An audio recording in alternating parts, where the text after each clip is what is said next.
Shalom, selamat pagi jemaat Tuhan yang terkasih. Kembali kita beribadah untuk memuliakan nama Tuhan. Kita bersuka cita karena Tuhan menyertai kita. Kita bersuka cita karena Tuhan menolong kehidupan kita. Kita masuk dalam ibadah pada minggu pagi ini, 17 Mei 2020. Warta untuk kita semua pada saat ini. Yang pertama, pimpinan jemaat mengucapkan selamat hari Minggu dan selamat beribadah. Yang kedua, selama masa pandemi Corona, persembahan tiap keluarga dalam ibadah di rumah masing-masing, persembahan ucapan syukur dan persembahan persepuluhan harap dikumpulkan dan diserahkan kepada bendahara gereja setiap akhir bulan. Yang ketiga, ibadah kenaikan Tuhan Yesus kita adakan secara live streaming, akan dilaksanakan pada tanggal 21 Mei 2020, itu pada hari Kamis pukul 7.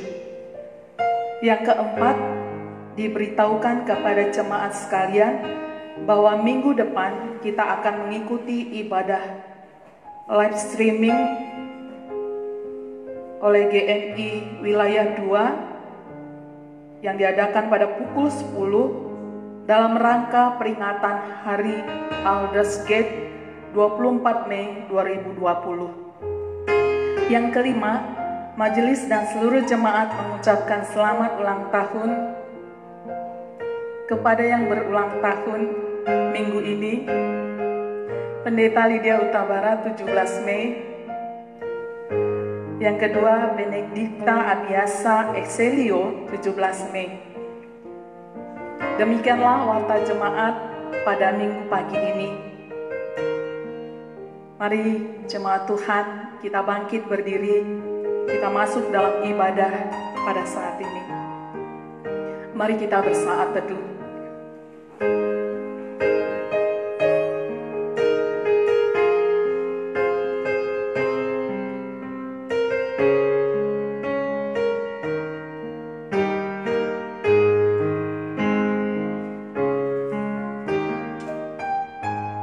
Pujilah Tuhan, hai segala bangsa, megahkanlah Dia, hai segala suku bangsa, sebab kasih-Nya hebat atas kita dan kesetiaan Tuhan untuk selama-lamanya. Haleluya. Pertolongan kepada kita adalah di dalam nama Allah yang menjadikan langit dan bumi. Turunlah kiranya atas kita sekalian anugerah dan kasih setia dari Allah Bapa dan Tuhan kita Yesus Kristus. Amin. Mari jemaat kita menaikkan pujian berkat kemurahan-Mu.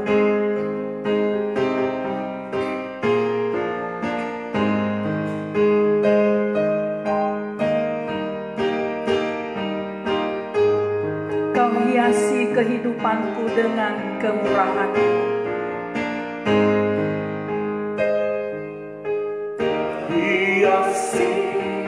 Kehidupanku dengan kemurahan-Mu. Kau rancangkan masa depanku penuh dengan harapan. Aku ada saat ini, semuanya kan kasih-Mu. Aku hidup hari ini, semua berkat kemurahan-Mu. Terima kasih Yesus, Engkau sangat baik, teramat baik bagiku. Kau hiasi kehidupanku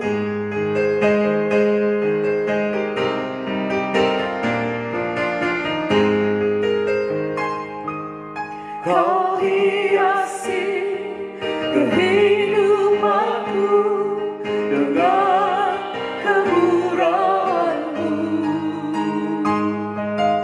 Kau rancangkan masa depanku penuh dengan harapan. Aku ada saat ini, semuanya karena kasih-Mu. Aku hidup hari ini, semua karena kemurahan-Mu. Terima kasih Yesus, Engkau sangat baik, teramat baik bagiku. Aku ada saat ini, Aku ada saat ini, semua karena kasih-Mu. Aku hidup hari ini, semua berkat kemurahan-Mu. Terima kasih Yesus, Engkau sangat baik, teramat baik bagiku. Engkau sangat baik Tuhan. Engkau sangat baik, teramat baik bagiku. Mari kita bersatu dalam doa. Bapa di surga, Bapa yang baik, kami bersyukur Tuhan untuk penyertaan Tuhan bagi kami, untuk pertolongan Tuhan bagi kami. Hingga saat ini kami ada karena kasih Tuhan yang memenuhi kami. Semua adalah anugerah Tuhan yang harus kami syukuri Tuhan. Biarlah keberadaan kami hanya untuk memuliakan Tuhan. Pada ibadah minggu pagi ini, Engkau urapi setiap jemaat-Mu dimanapun mereka berada. Engkau urapi kami sebagai hamba-hamba-Mu yang melayani pada minggu pagi ini Tuhan. Kami percaya Tuhan, kehadiran Tuhan membawa sukacita dan kekuatan bagi kami. Mereka yang terbaring karena sakit, biarlah mereka juga Tuhan sembuhkan dengan mujizat-Mu. Untuk bersukacita tetap memuji Tuhan. Terima kasih Tuhan. Hidup kami serahkan ke dalam tangan Tuhan. Kami terus memuji-muji Engkau dengan hormat dan tunduk kepada Engkau Tuhan Yesus. Kami serahkan ibadah ini ke dalam tangan Tuhan. Di dalam nama Tuhan Yesus kami berdoa. Amin. Silakan duduk jemaat Tuhan. Kita akan mendengarkan firman Tuhan dan kita akan menaikkan pujian, ya Tuhan ku percaya.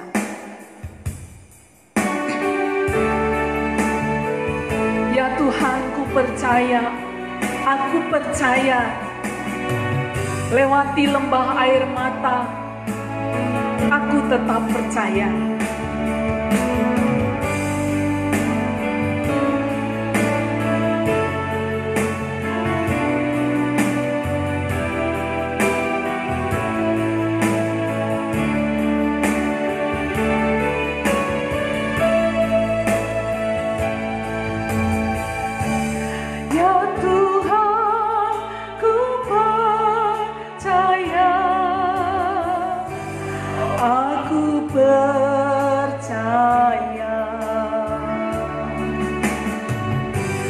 Lewati lembah air mata, aku percaya firman-Mu ya dan amin. Firman-Mu ya dan amin. Aku percaya.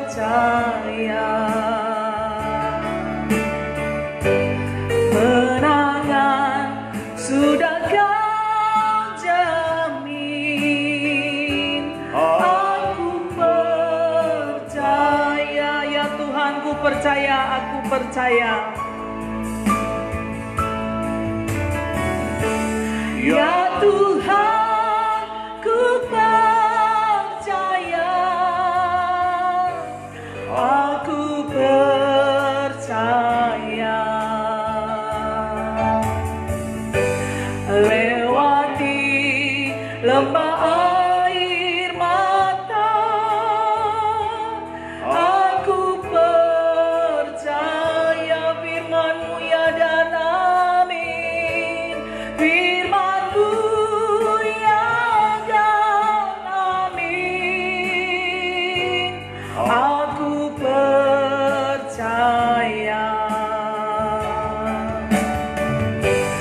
Kemenangan sudah Kau jamin. Aku percaya. Kemenangan sudah Kau jamin. Kemenangan sudah Kau jamin. Aku percaya. Aku percaya. Mari kita bersatu dalam doa. Tuhan, terima kasih. Berkat dan rahmat-Mu menyertai kami senantiasa, sehingga kami boleh ada dalam keadaan kami saat ini. Kami boleh siap untuk beribadah kepada Tuhan, untuk dengar firman Tuhan. Kami tahu Tuhan, hidup kami seringkali jatuh bangun, turun naik. Hidup kami seringkali mengalami berbagai-bagai pergumulan.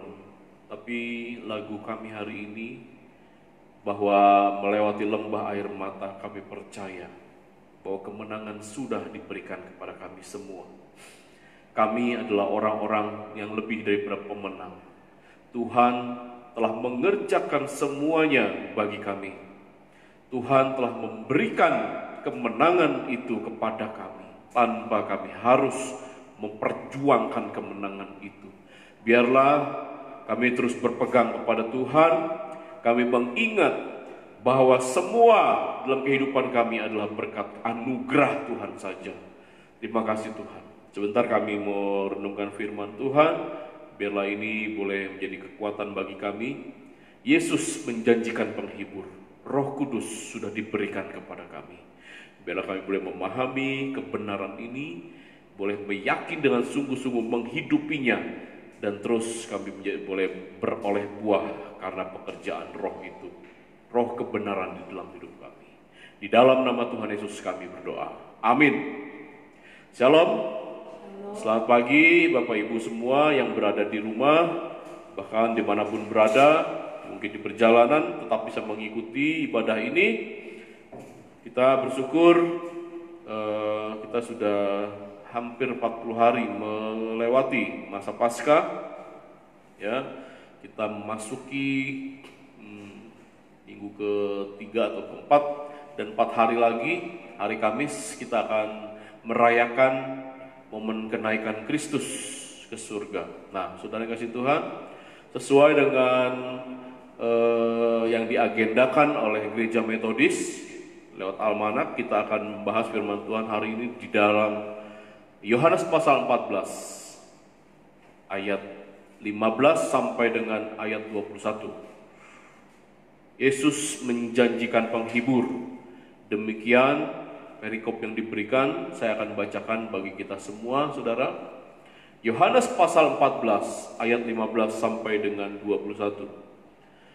Jikalau kamu mengasihi aku, kamu akan menuruti segala perintahku. Aku akan minta kepada Bapa, dan Ia akan memberikan kepadamu seorang penolong yang lain, supaya Ia menyertai kamu selama-lamanya, yaitu Roh kebenaran. Dunia tidak dapat menerima Dia, sebab dunia tidak melihat Dia dan tidak mengenal Dia. Tetapi kamu mengenal Dia, sebab Ia menyertai kamu dan akan diam di dalam kamu. Aku tidak akan meninggalkan kamu sebagai yatim piatu. Aku datang kembali kepadamu. Tinggal sesaat lagi, dan dunia tidak akan melihat aku lagi. Tetapi kamu melihat aku, sebab aku hidup, dan kamu pun akan hidup. Pada waktu itulah kamu akan tahu bahwa aku di dalam Bapa, dan kamu di dalam aku, dan aku di dalam kamu. Ayat 21, barang siapa memegang perintahku dan melakukannya, dialah yang mengasihi aku, dan barang siapa mengasihi aku, ia akan dikasihi oleh Bapakku, dan aku pun akan mengasihi dia dan akan menyatakan diriku kepadanya. Demikian pembacaan firman Tuhan. Nah, saudara kasih Tuhan, cerita ini, ya, perikop yang kita baca ini adalah masa di mana saat-saat terakhir Tuhan akan berpisah dengan para muridnya. Ya, ini Yesus tahu bahwa murid-murid sebentar lagi akan mengalami banyak tekanan, akan mengalami banyak pergumulan dari orang-orang yang tidak percaya, dari para pemimpin agama Yahudi, ya, dari komunitas mereka akan banyak pergumulan, masalah yang dibuat sehingga murid-murid akan mengalami tekanan dalam kehidupan mereka. Karena itulah, ya, Tuhan hendak memberikan seorang penolong yang lain yang akan menolong mereka sehingga mereka bisa menjadi berkat, mereka menghasilkan buah, sehingga mereka tidak mengabaikan perintah Tuhan. Ya, saudara, kita tahu murid-murid dididik, dibina, ya, dimentor, dilatih oleh Tuhan Yesus untuk melakukan perintah Tuhan. Itulah kewajiban bagi mereka. Nah, nanti sebentar lagi Tuhan Yesus berangkat ke surga, ya, 4 hari lagi dari sekarang, ya, dari sana, dari masa itu mungkin kira-kira 40 harian lagi. Tuhan Yesus ingin menjanjikan seorang penolong yang lain. Nah, saudara, mari kita ikuti kisah ini. Kita betul-betul akan memperhatikan teks-teks ini sehingga kita bisa memahami apa maksud Yesus dalam menjanjikan penghibur ini, saudara. Kita mulai dari ayat yang ke-15. Jikalau kamu mengasihi aku, kamu akan menuruti segala perintahku. Ya, jikalau kamu mengasihi aku, maka kamu akan menuruti segala perintahku. Ini merupakan peringatan Yesus bahwa mereka harus memiliki kasih kepada Kristus untuk dapat melakukan perintah Yesus. Nah, saudara, seperti saya katakan tadi, bahwa tujuan Tuhan Yesus memimpin, mendidik, memuridkan para murid adalah untuk mereka bisa melakukan perintah. Ya, perintah yang akan diberikan kepada mereka oleh Yesus. Nah, masalahnya mereka di dalam melakukan perintah Tuhan itu butuh kekuatan, butuh kemampuan. Ya, sehingga Roh Kudus diberikan untuk memampukan mereka melakukan perintah itu. Jadi Roh Kudus diberikan kepada murid-murid dan kepada kita semua, saudara, bukan untuk tujuan lain-lain.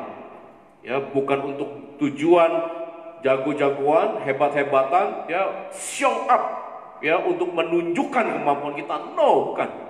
Maka perikop ini dimulai, jikalau kamu mengasihi aku, kamu akan menuruti segala perintahku. Dalam rangka itulah Roh Kudus diberikan. Ya, ingat, ini premis kita, saudara. Dalam rangka untuk supaya murid-murid dan kita semua mampu mengerjakan perintah Yesus. Tetapi untuk supaya orang bisa taat kepada perintah Tuhan, saudara, Yesus mengatakan kita harus mengasihi Dia. Baru kita sanggup untuk mengerjakan perintah Tuhan dengan sungguh-sungguh, dengan sebaik-baiknya. Orang memang bisa taat kepada perintah Tuhan, ya, bukan dengan motivasi kasih, mungkin dengan ketakutan. Bisa orang bisa taat kepada Tuhan, ya, mungkin karena mengharapkan sesuatu, orang bisa taat. Kalau kita memaksa orang untuk bisa menaati kita, itu bukan karena kasih, saudara, itu karena terpaksa. Nah, ketaatan yang sesungguhnya, ketaatan yang sejati untuk kita bisa mengerjakan perintah Tuhan adalah dengan motivasi kasih, bukan karena terpaksa. Karena itu Yesus berkata, jikalau kamu mengasihi aku, kamu akan bisa melakukan perintah, kamu akan melakukan perintah. Artinya, kalau kita tidak punya kasih kepada Tuhan, kita tidak akan bisa melakukan perintah Yesus Kristus. Ya, itu sebuah kenyataan.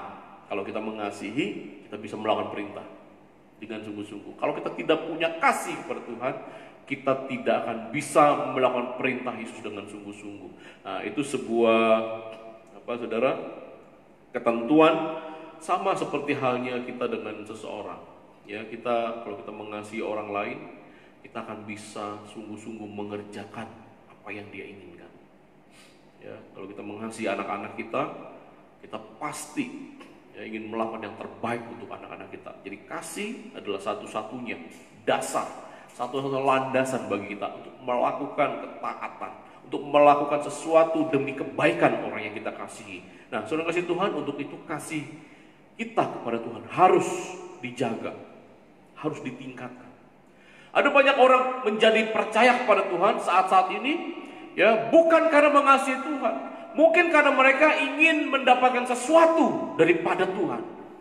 Mungkin karena mereka mengharapkan kehidupan yang baik, bukan karena kasih, saudara, tapi karena mengharapkan kebaikan Tuhan.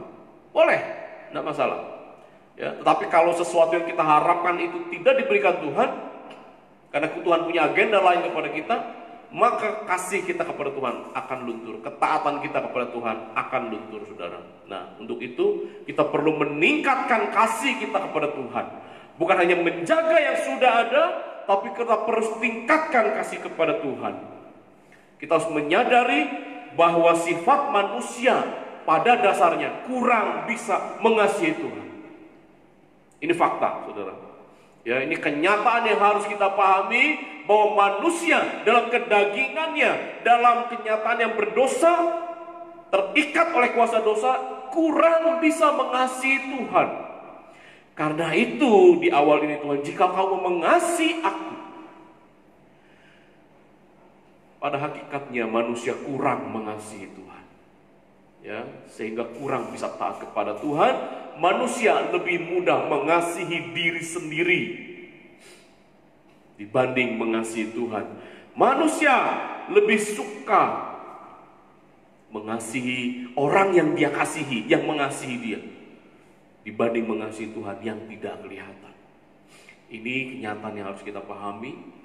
Untuk itulah kita perlu merenungkan dengan sungguh-sungguh hari ini, saudara. Untuk apa penghibur itu diberikan, penolong yang lain untuk itu diberikan, ya, supaya kita bisa mengasihi Tuhan. Ketika kita punya kasih yang benar kepada Tuhan, maka kita bisa mengerjakan perintah Tuhan dengan sungguh-sungguh. Saudara yang kasih Tuhan, ya, fakta yang kedua yang perlu kita tahu, bahwa seseorang tidak mungkin bisa mengasihi Allah kalau ia tidak merasakan bahwa Allah mengasihi dia. Ya, yang pertama tadi, bahwa kita kurang mengasihi Tuhan karena kita manusia berdosa, ya, kita bersifat daging. Yang kedua, kita tidak akan bisa mengasihi Tuhan kalau kita tidak merasakan kasih Tuhan. Mari kita lihat ayatnya, 1 Yohanes 4 ayat 10, saudara. 1 Yohanes pasal 4 ayat 10. Silakan bisa ditampilkan.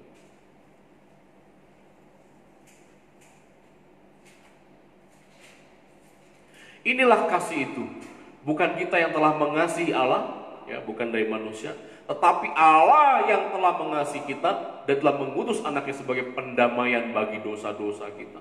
Dari ayat ini kita bisa tahu dua hal tadi. Kalau manusia sebetulnya kurang bisa mengasihi Tuhan.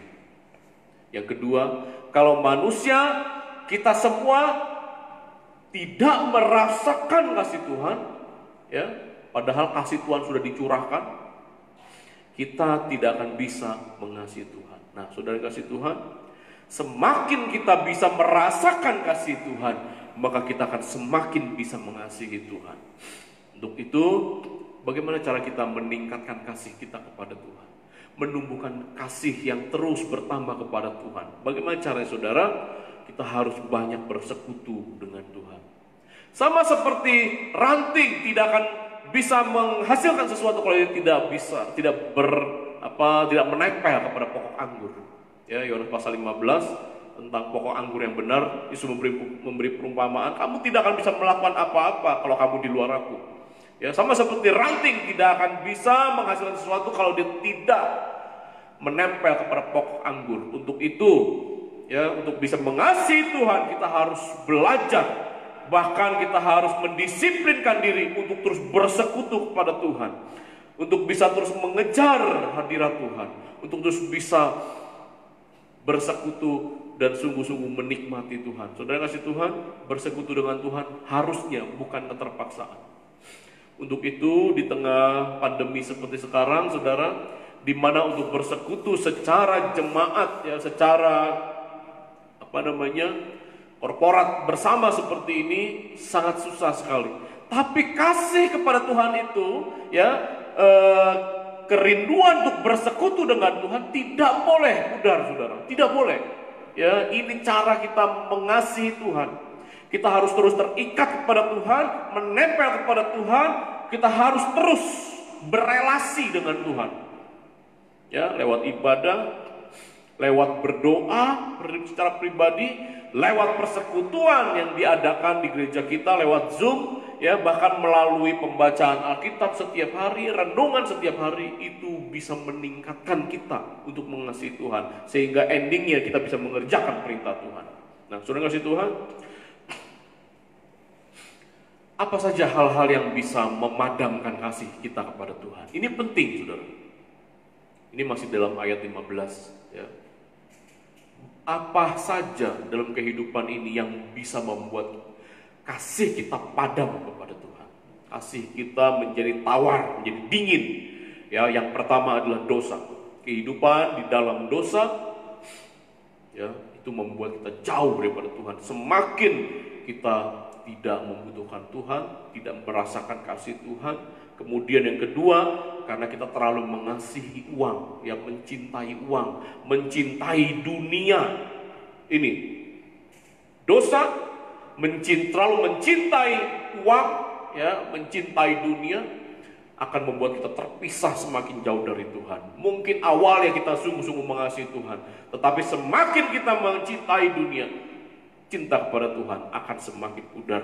Dan yang ketiga, jika kita membenci atau tidak mengasihi sesama kita. Nah, saudara, pastikan 3 hal ini semakin kita singkirkan dalam hidup kita. Kehidupan di dalam dosa, mencintai uang atau mencintai dunia, juga semakin kita tidak membenci sesama kita atau semakin tidak mengasihi orang lain. Tinggalkan. Ini yang membuat kita jauh daripada Tuhan. Itu ayat yang ke-15, saudara. Ya. Ayat yang ke-16 kita akan review sedikit. Aku akan minta kepada Bapa dan Ia akan memberikan kepadamu seorang penolong yang lain supaya Ia menyertai kamu selama-lamanya. Saudara kasih Tuhan, perlu kita tahu, ini di ayat 16 ini adalah perkenalan pertama Yesus kepada murid-muridnya tentang Roh Kudus. Di ayat sebelumnya, ya, memang pernah dikatakan Roh kebenaran, ada Roh Allah, tetapi perkenalan secara langsung dari Yesus kepada murid-muridnya bahwa ada Roh Kudus, ya, atau penolong yang lain, alon parakleton dalam bahasa Yunaninya, baru di ayat inilah. Ada 5 momen perkenalan di mana Yesus memperkenalkan Roh Kudus kepada murid-muridnya. Ada 5 momen di dalam Yohanes pasal 14, pasal 15, pasal 16, ya, ada 5 bagian. Tetapi ayat 16 ini adalah bagian yang pertama kali Yesus memperkenalkan bahwa ada Roh Kudus. Nah, perlu kita ketahui, saudara, bahwa arti dari penolong yang lain, ya, dalam bahasa aslinya, bahasa Yunani, adalah parakletos.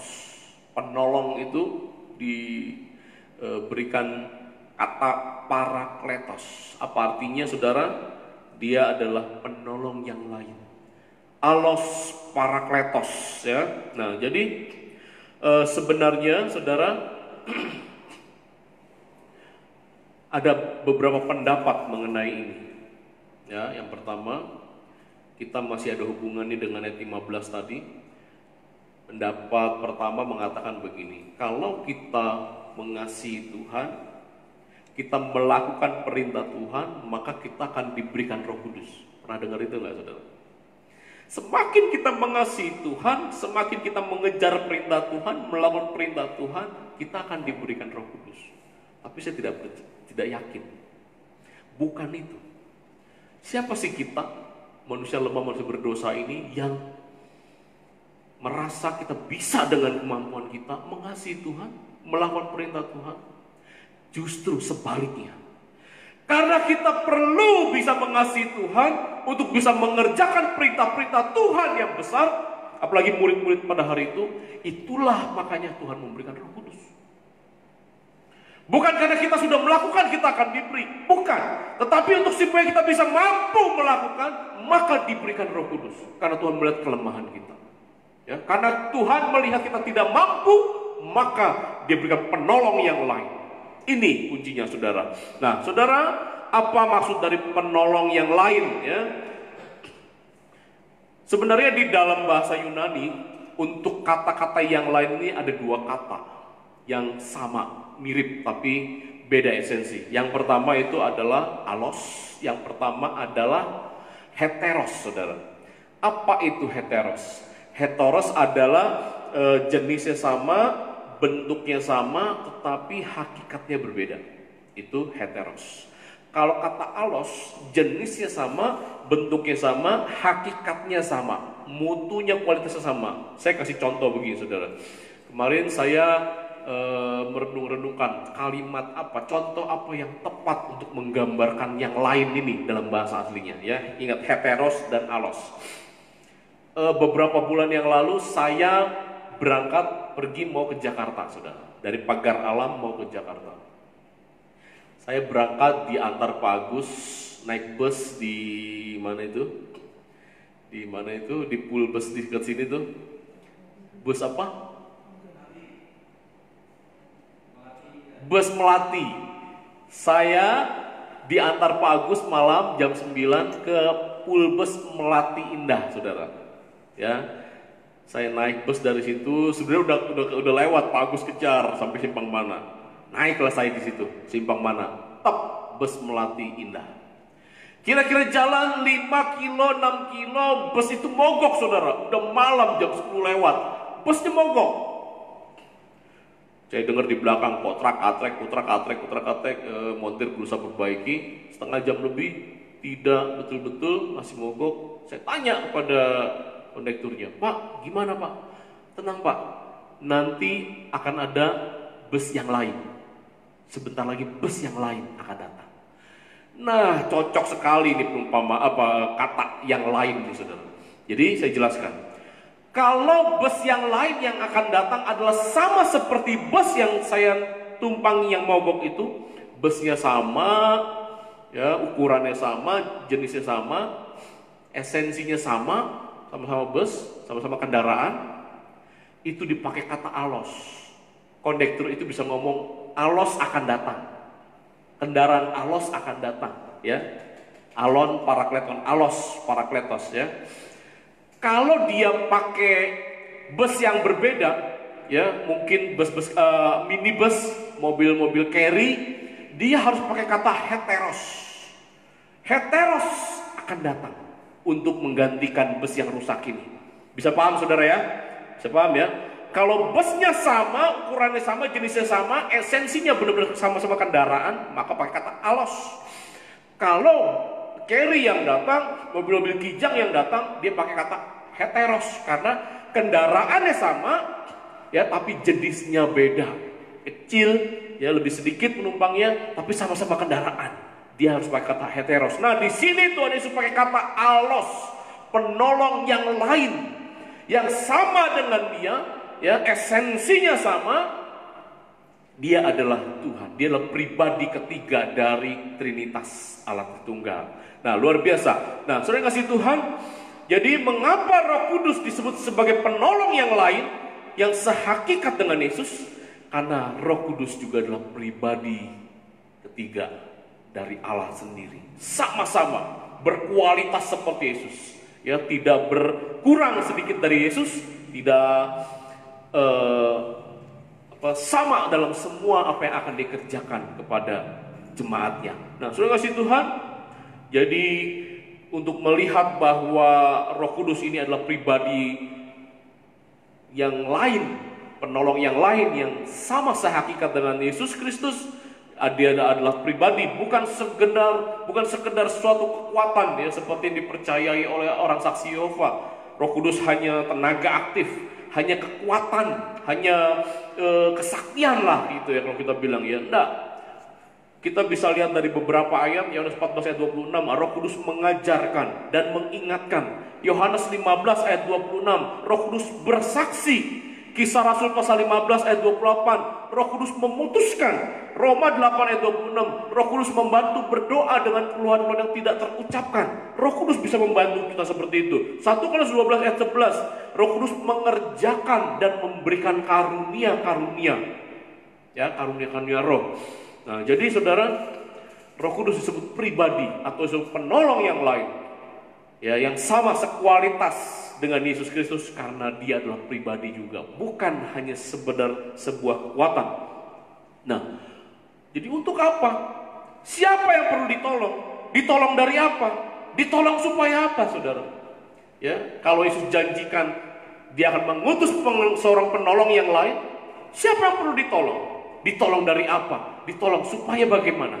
Ya, yang perlu ditolong adalah murid-murid. Orang yang percaya, yang pada waktu itu akan ditinggalkan Yesus dan mereka akan mengalami tekanan berat. Ya, ditolong dari apa? Dari menghadapi setiap pergumulan, setiap tekanan, kesengsaraan, bahkan dari godaan-godaan setan, saudara. Ya, juga tekanan dari para manusia, orang-orang yang membenci Yesus. Ya, ditolong supaya mereka bisa mengasihi Yesus dan akhirnya bisa melakukan pekerjaan yang sudah ditanggungjawabkan kepada mereka, bisa mengerjakan perintah-perintah Tuhan. Ingat ayat 15 tadi, kalau kamu mengasihi aku, kamu akan melakukan perintah. Dalam rangka itulah dia ditolong. Murid-murid perlu ditolong. Nah, saudara kasih Tuhan, kadang orang mengajarkan kepada kita ya bahwa kalau Roh Kudus aja diberikan, apalagi yang lain. Ya, sehingga kita punya motivasi untuk mengklaim apa yang kita minta kepada Tuhan dengan dasar itu. Roh Kudus saja sudah diberikan. Roh Allah yang berharga, begitu berharga diberikan. Apalagi yang lain, kalau cuma sekedar kesuksesan, keberhasilan, kemewahan, kehormatan, kita bisa minta, ayo kita klaim. Karena Roh Kudus aja lebih dari itu diberikan. Mari kita klaim, mari kita pegang janji Tuhan. Dulu saya diajarin begitu, saudara. Ya, mengklaim-klaim, kalau berdoa saya paksa Tuhan. Tuhan, Roh Kudus saja kau berikan. Tolong berikan ini Tuhan, berikan ini, berikan ini. Dan saya jadikan itu sebagai dasar, ya, landasan untuk memaksa menuntut Tuhan. Saudara, semakin saya memahami firman Tuhan, semakin saya tahu bukan itu yang diinginkan Tuhan. Saudara, jika kita betul-betul mengasihi Tuhan, jika kita betul-betul orang percaya beriman kepada Tuhan, Tuhan itu Bapa yang baik. Ya, Yesus berkata, Bapa di surga adalah Bapa yang baik, tidak akan memberikan batu kepada anak yang minta roti, tidak akan memberikan ular kepada anak yang minta ikan. Dia Bapa yang baik, tidak perlu kita tuntut, kita paksa-paksa. Apalagi mengeklaim keinginan kita dengan satu dasar yang ada di dalam Alkitab, itu tidak benar, tidak alkitabiah, saudara. Ya, pastikan saja kita betul-betul beres, pastikan saja kita betul-betul anak Tuhan yang sejati, punya iman percaya sungguh-sungguh, maka Tuhan pasti berikan apa yang kita butuhkan. Amin, saudara. Itu yang perlu kita pelajari, saudara. Itu kita perlu tahu. Ya, bukan dengan mengklaim, memaksa Tuhan, mengotot, meminta apa yang kita inginkan. Berdasarkan beberapa ayat saja. Nah, saudara, apakah boleh kita meminta kepada Tuhan? Boleh. Ya, saya tidak katakan tidak boleh, tetapi itu hanya seperti anak-anak. Kalau saudara mau seperti itu, maka saya katakan saudara hanya seperti anak-anak rohani. Ya, rohaninya masih kanak-kanak. Dia tidak bisa mempercayakan hidupnya kepada bapaknya yang mengasihi dia, tapi dia khawatir. Sebentar-bentar minta, nggak dikasih, belum dikasihkan, dia nuntut, dia maksa, dia ngambek. Itu anak-anak rohani seperti itu. Tetapi mereka yang sudah dewasa, mereka tahu orang tuanya mengasihi dia. Saudara, dari kita banyak orang tua, ya banyak yang sudah punya anak. Saya mau tanya sebentar. Ketika Bapak Ibu punya anak, ya anaknya mau disekolahkan, apakah Bapak Ibu memikirkan sekolah yang paling jelek aja? Tidak. Kasih makanan yang jelek, yang kurang enak, yang kurang bergizi? Tidak.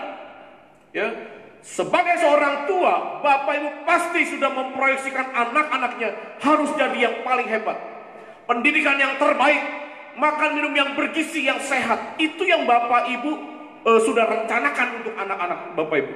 Apalagi Tuhan. Ya, jadi kita mulai pahami. Ini yang dibawa oleh Yesus, pemahaman bahwa Tuhan itu adalah Bapa dan kita adalah anak. Jadi bukan suatu hubungan yang jauh, hubungan yang sangat intim, sangat dekat. Ya, kalau kita benar anak Tuhan, ya, anak Bapa di sorga, tidak perlu khawatir. Minta ini, minta itu, maksa, menuntut ini, menuntut itu, tidak perlu. Karena dia sudah punya rencana yang terbaik bagi kita. Tinggal ikuti aja. Pastikan kita punya iman yang benar.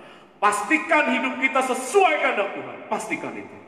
Maka Tuhan pasti bawa kita kepada rencananya. Nah, saudara kasih Tuhan, kecuali kalau saudara mau jadi anak-anak rohani terus, yang makannya susu terus, ya tidak bisa makanan padat, saudara akan punya kerohanian seperti itu. Sebentar ngotot, sebentar menuntut, sebentar ngambek, sebentar marah, tidak bisa mempercayakan diri kepada Tuhan. Nah, saudara, ini yang harus kita percayai dan pegang dengan sungguh-sungguh.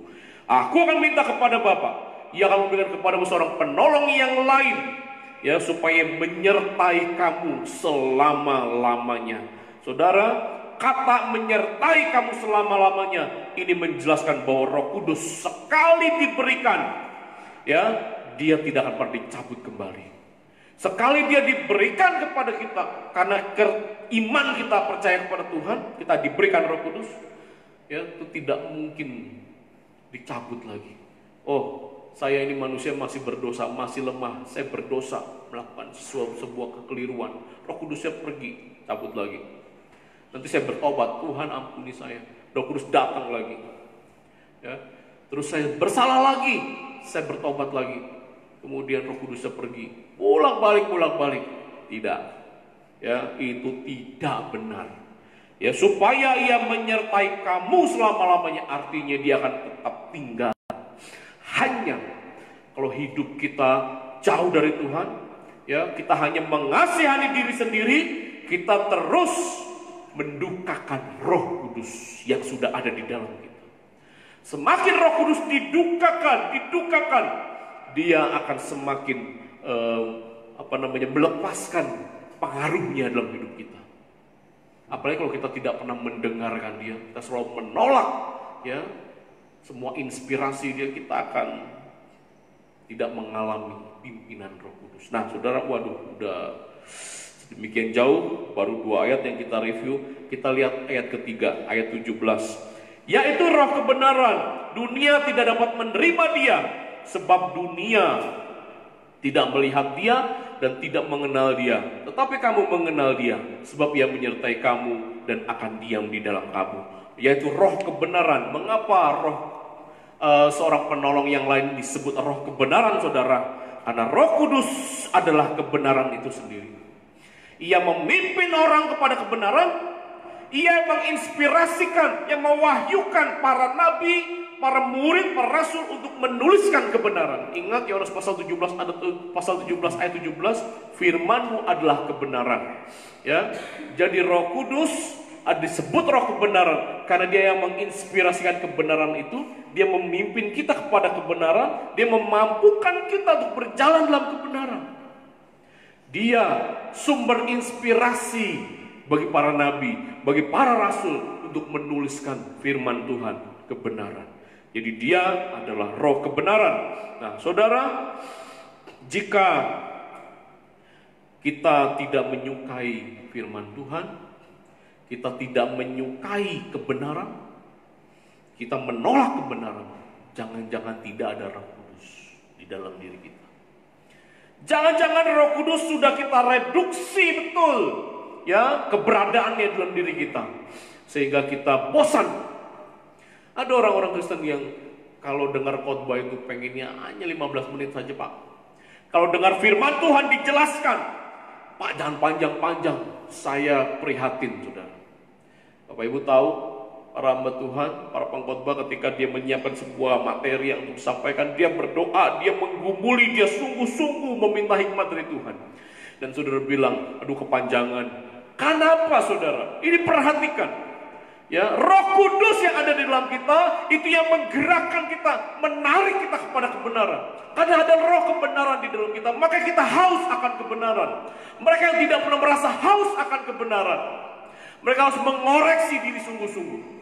Ya, jangan sampai mereka jadi orang Kristen tidak mengerti kebenaran, ya, menolak kebenaran, tapi merasa mereka sudah berjalan dalam kebenaran. Tidak bisa. Kalau ada Roh Kudus di dalam kita, ya, dia akan menarik kita, saudara, untuk hidup di dalam kebenaran, berjalan dalam kebenaran, mempelajari sungguh-sungguh kebenaran. Sebab semua ini diinspirasikan oleh Roh yang sama. Kemudian kita lihat lagi, dunia tidak dapat menerima dia karena dunia tidak mengenal dia. Dunia di sini artinya adalah orang-orang yang tidak percaya, orang-orang yang tidak percaya kepada Kristus. Ya, orang-orang dunia, mereka memang tidak merasa perlu untuk hidup dalam kebenaran. Orang dunia tidak merasa perlu untuk hidup dalam kebenaran. Tidak penting bagi mereka kebenaran. Yang penting adalah uang, yang penting adalah kemegahan, keuntungan, hasil kebanggaan.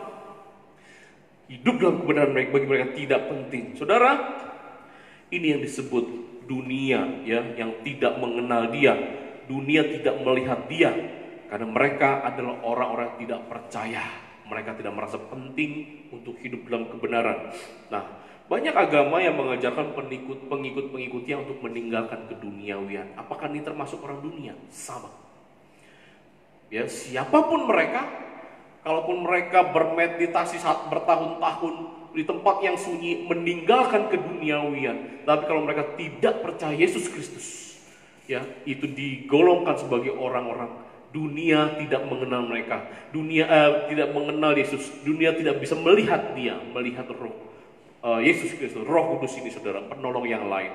Nah, jadi pastikan, ya, kita adalah orang-orang percaya yang tidak menolak Kristus, yang diberikan penolong yang lain. Kita lihat lagi, tetapi kamu mengenal dia, masih dalam ayat 17, kamu mengenal dia. Karena kita percaya kepada Kristus, kita memiliki Roh Kristus, dia menyertai kita, tinggal di dalam kita. Saudara kasih Tuhan, apa artinya Roh Kudus menyertai kita? Apa artinya Roh Kudus tinggal di dalam kita? Kalau dia tidak melakukan sesuatu dalam hidup kita. Kalau Roh Kudus, Roh Allah, penolong yang lain, Alon Parakleton ini tinggal bersama saudara, dia pasti mengerjakan sesuatu dalam hidup saudara. Ya, ini penting sekali untuk kita pahami. Kita akan ditarik untuk mengasihi Tuhan, semakin mengasihi Tuhan, semakin mengasihi kebenaran, semakin dipimpin di dalam kebenaran. Seharusnya seperti itu. Ya, saudara kasih Tuhan, saya punya banyak kesaksian tentang ini, saudara, tentang pekerjaan Roh Kudus dalam kehidupan saya. Banyak sekali. Saya sudah mencatat 4 peristiwa penting, saudara. Tapi saya hanya ceritakan 1 peristiwa saja. Dulu pertama kali saya dipimpin Roh Kudus dengan begitu kuat. Ya, saya punya 4 kesaksian yang luar biasa. Sebenarnya 5 ya. Tapi yang pertama-tama kali ceritanya terjadi sekitar tahun 1996. Ya, pertama kali saya mengalami jamahan Roh Kudus begitu kuat, saudara. Saya sedang dengan teman-teman pemuda di gereja Pentakosta ya. Sedang doa semalaman. Kami sedang doa semalaman. Itu kira-kira ruangannya 6 meter kali 20 meter. Ya, ruang doa. Disekat menjadi 4 sekat. Saya ingat 4 sekat pakai folding gate gitu ya, ditutup pakai plastik. Dan hari itu dibuka semua karena doa semalaman terakhir. Banyak sekali yang hadir di situ. Nah, jadi pada sekitar jam 1 atau jam 2 malam saya ingat sekali. lampunya dimatikan semua, dan kita berdoa diiringi hanya pakai gitar, beberapa gitar diiringi, dan saya kemudian berdiri di tengah doa, lagi pada duduk semua, saya berdiri dengan mata terpejam, saya diarahkan untuk mendatangi 4-5 orang, saudara, dari ujung ke ujung, dan gelap, dan saya menutup mata saya mengalami pimpinan Roh Kudus begitu kuat. Tangan saya mengarah kepada satu orang, kepala orang lagi berdoa, lagi duduk.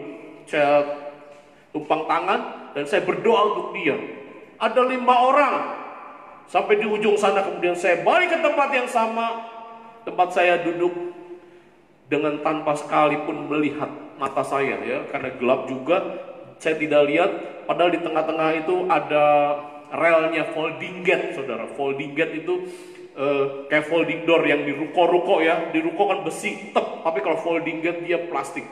Ya, di tengah tuh ada rel, ada banyak rel, dan saya tidak kesandung, saya tidak melihat sedikit pun, dan saya mendoakan mereka. Setelah mendoakan, saya balik lagi ke tempat saya.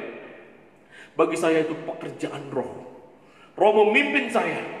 Ya, Roh mengerjakan saya untuk menguatkan mereka yang sedang berdoa, yang sedang berbeban, sedang berkeluh kesah di situ. Nah, saudara yang kasih Tuhan, itu kesaksian saya. Banyak sekali kesaksian saya. Tapi karena waktu, nah saudara, perlu kita ketahui, Roh Kudus bukan sekedar aksesoris. Roh Kudus bukan sekedar pelengkap. Roh Kuduslah sumber kekuatan bagi gereja Perjanjian Baru. Ya, Roh Kudus ini bukan sekedar kalau ada Roh Kudus lebih baik daripada tidak ada Roh Kudus. No. Gereja bisa eksis selama 2000 tahun. Gereja bisa terus hidup berkembang, ya, mengerjakan perintah Kristus karena ada Roh Kudus, sumber kekuatan bagi orang percaya, sumber kekuatan bagi gereja. Jadi betapa penting Roh Kudus ini. Saudara, hampir 25 tahun saya menjadi orang Kristen. Saya ada di banyak gereja. Ya, terakhir saya bergereja di Metodis.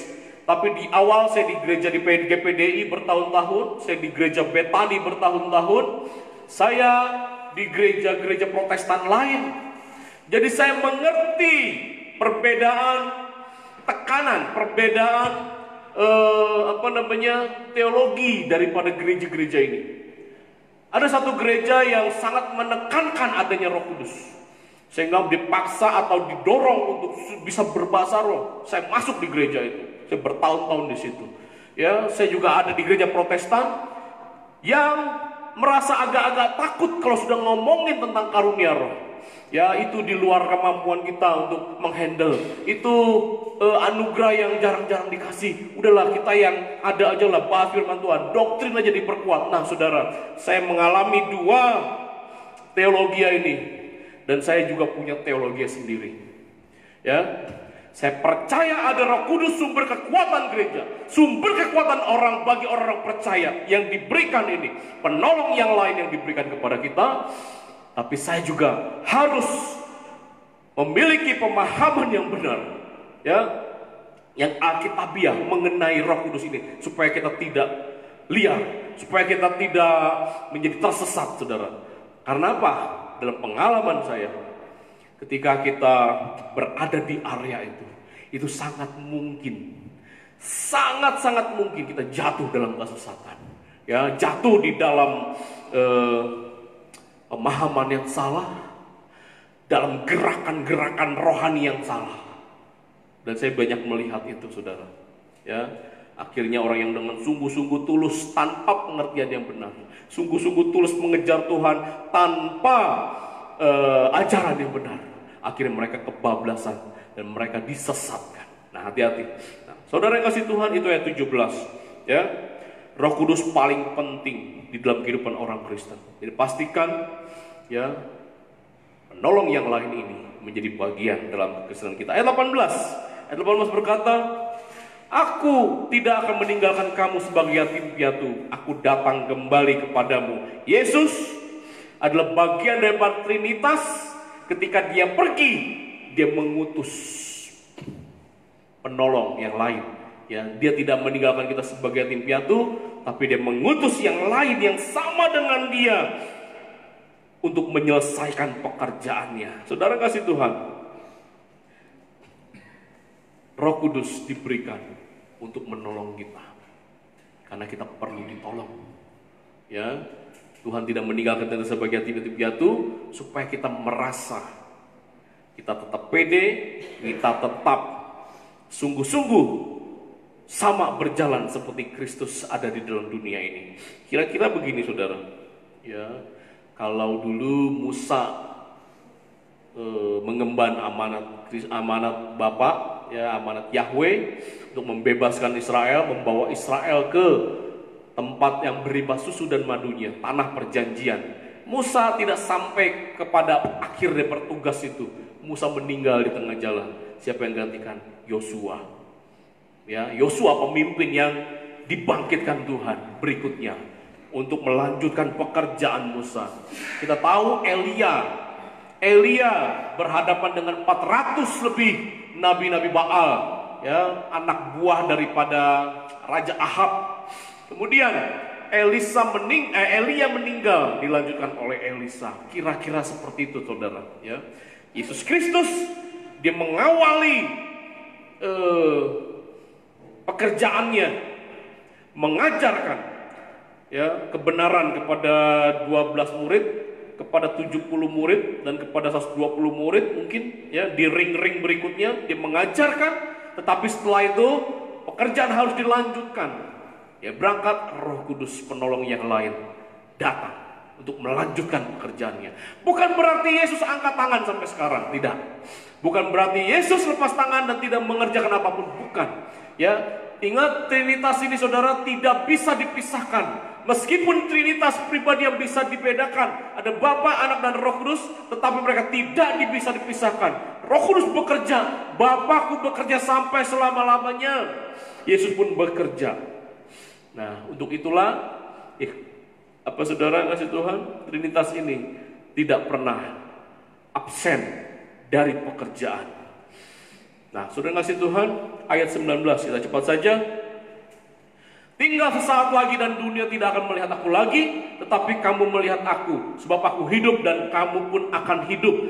Tinggal sesaat lagi. Waktu itu Yesus bilang karena waktu itu memang sudah hari Kamis. Kira-kira besok Jumat Agung besok Yesus akan disalibkan, ya, dihakimi, ditangkap, diadili.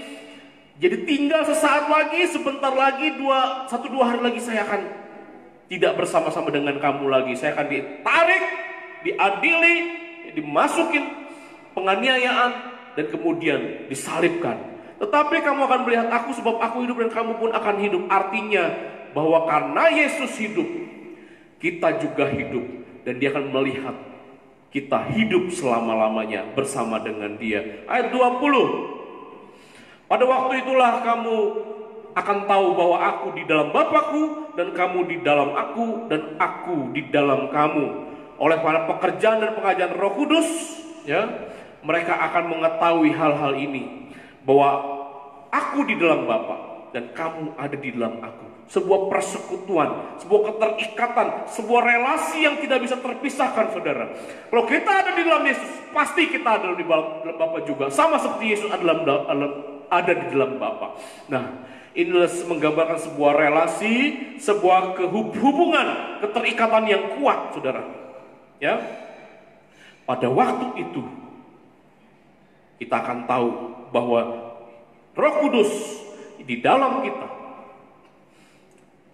Allah Bapa bagi kita, Yesus Allah beserta kita. Luar biasa. Trinitas. Allah Bapa bagi kita, kita anak-anaknya. Yesus Allah yang beserta kita.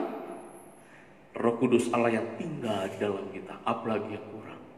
Dia menyertai tinggal di dalam kita. Kita punya juru syafaat, Yesus Kristus, dia menjadi pengantara kita kepada Bapa. Nah, saudara kasih Tuhan, itu ayat 20 ya. Kita cepat ayat 21 ayat terakhir. Barang siapa memegang perintahku dan melakukannya, dialah yang mengasihi aku. Ingat ayat 15. Kalau kamu mengasihi aku, kamu melakukan pekerjaan-pekerjaan, kamu akan melakukan perintahku. Ya, barang siapa memegang perintah dan melakukannya, dialah orang yang mengasihi aku. Ia akan dikasihi oleh Bapa, aku akan mengasihi dia dan menyatakan diriku kepadanya. Saudara yang kasih Tuhan, ayat ini jelas.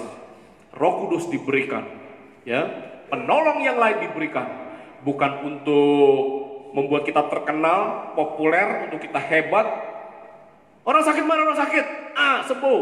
Orang lumpuh, semua datang, hembus. Bukan.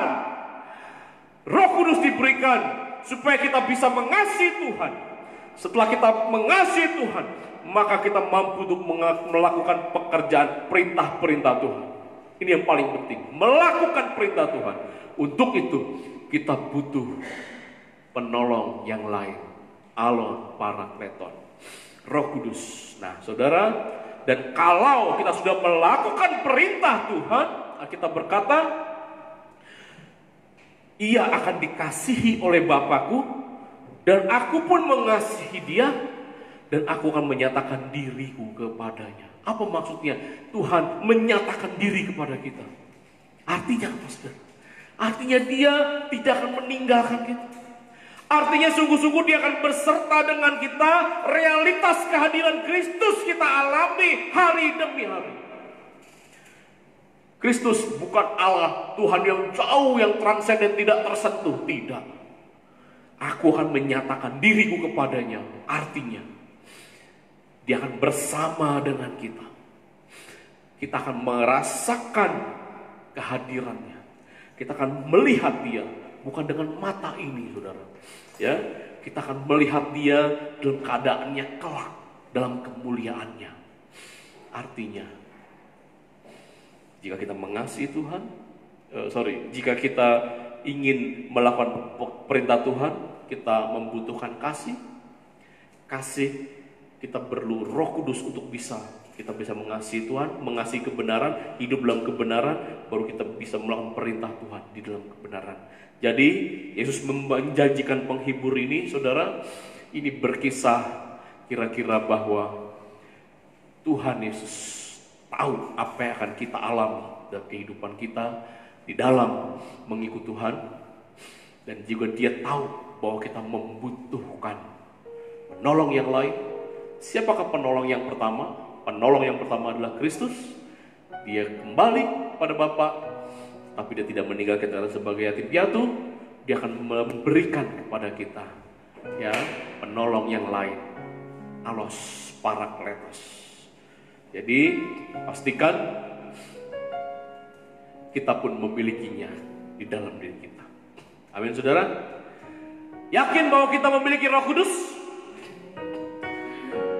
Apa buktinya bahwa saudara memiliki Roh Kudus? Roh itu akan menarik kita kepada kebenaran, akan memimpin kita dalam kebenaran. Roh Kudus itu akan memampukan kita mengerjakan kebenaran, karena dialah kebenaran itu sendiri. Dialah kebenaran itu sendiri. Mari kita bersatu dalam doa.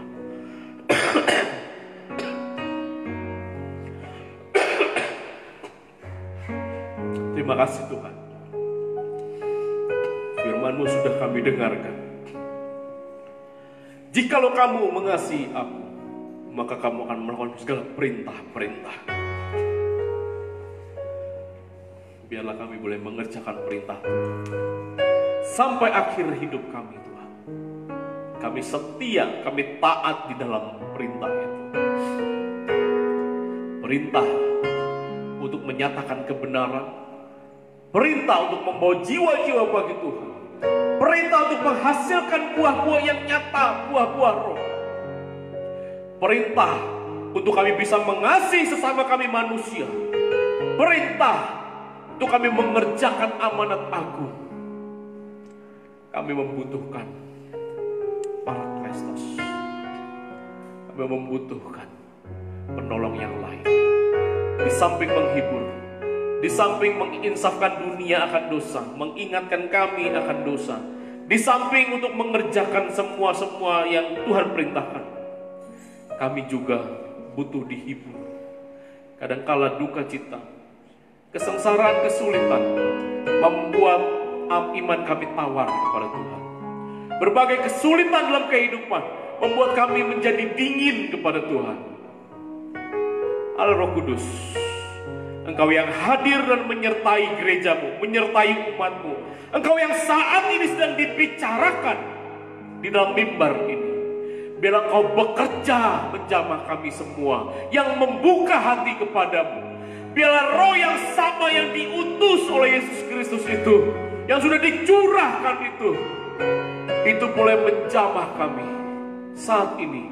Mereka yang membuka hati, Roh Kudus boleh memberikan damai sejahtera, sukacita, boleh memberikan semangat, menyala-nyala untuk tetap mengasihi Tuhan, untuk tetap berjalan dalam kebenaran.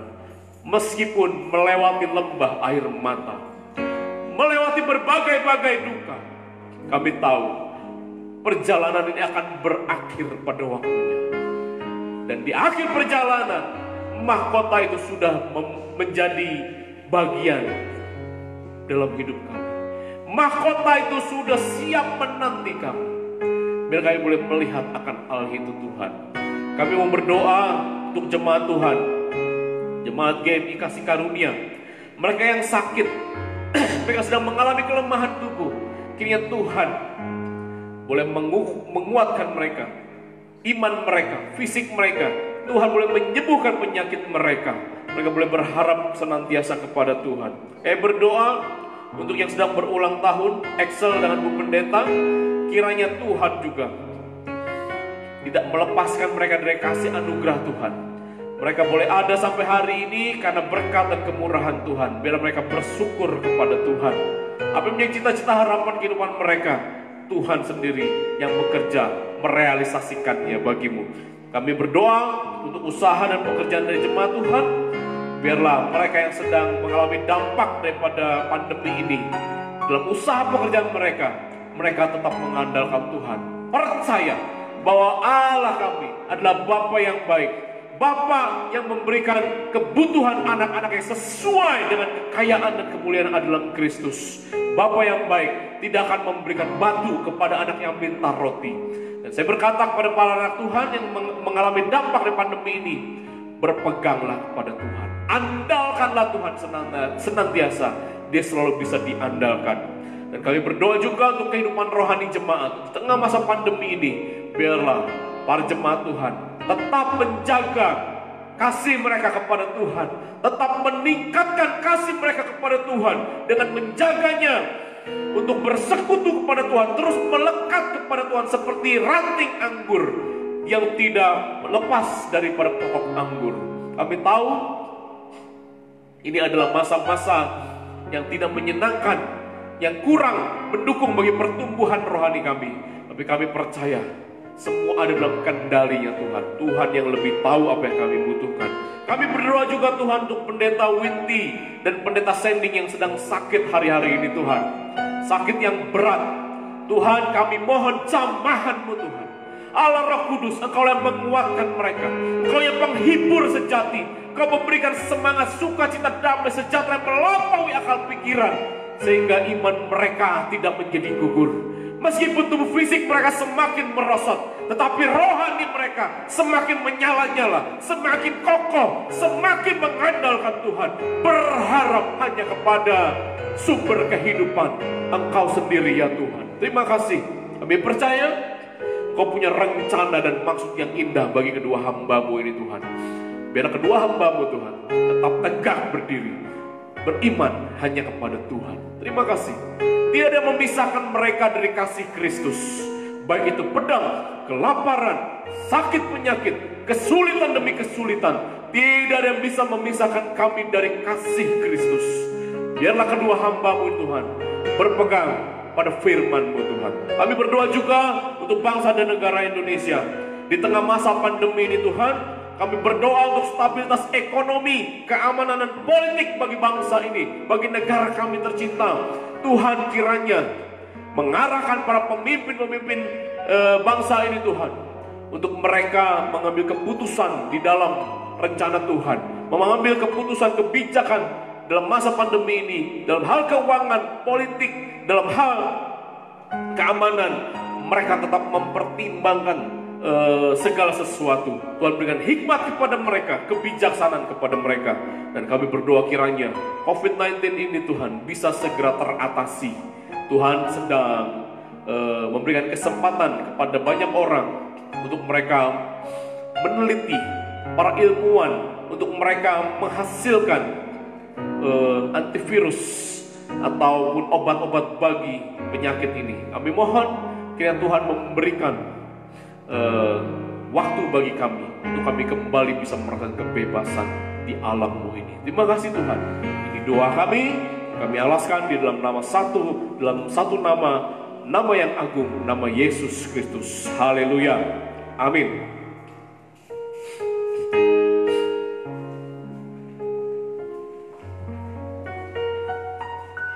Puji nama Tuhan untuk firman Tuhan sudah kita dengarkan. Biarlah setiap firman yang ditaburkan mengingatkan kita bahwa kehidupan kita dipimpin oleh Roh Kudus Tuhan untuk melakukan banyak perkara untuk memuliakan nama Tuhan. Saudaraku, saat ini kita mempersiapkan diri kita untuk memberikan persembahan untuk memuliakan Tuhan, dan kita akan naikkan pujian Tuhanlah kekuatan dan mazmurku. Mari kita bangkit berdiri untuk kita naikkan pujian ini, menyatakan bahwa Tuhan adalah kekuatan dan mazmurku.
Memberkati kita semua. Mari kita bersama berdoa doa Bapa kami.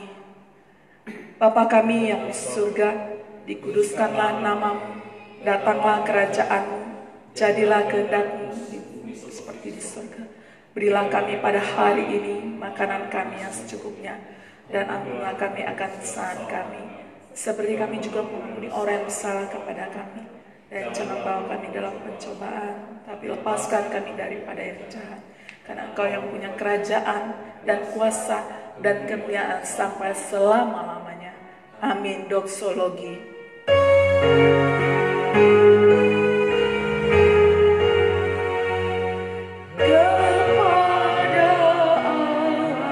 dipuji sertakan pada pasti.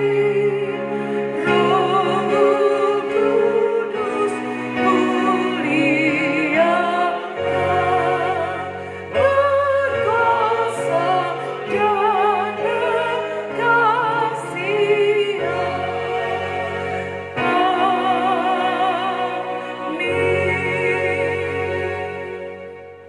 Jemaat Tuhan, terimalah berkat daripada Tuhan. Kasih karunia daripada Tuhan kita Yesus Kristus, kasih sayang Allah Bapa serta persekutuan dengan Roh-Nya yang kudus, itulah yang memberikan kekuatan, memberikan penghiburan, penyertaan di dalam kehidupan kita dari saat ini, besok, dan sampai selama-lamanya. Amin.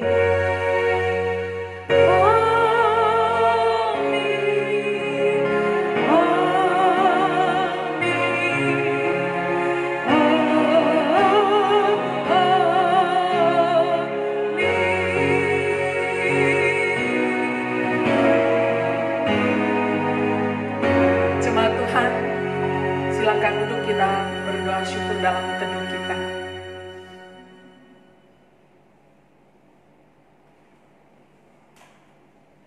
Puji nama Tuhan, untuk kita sudah memuliakan nama Tuhan di dalam ibadah pagi ini.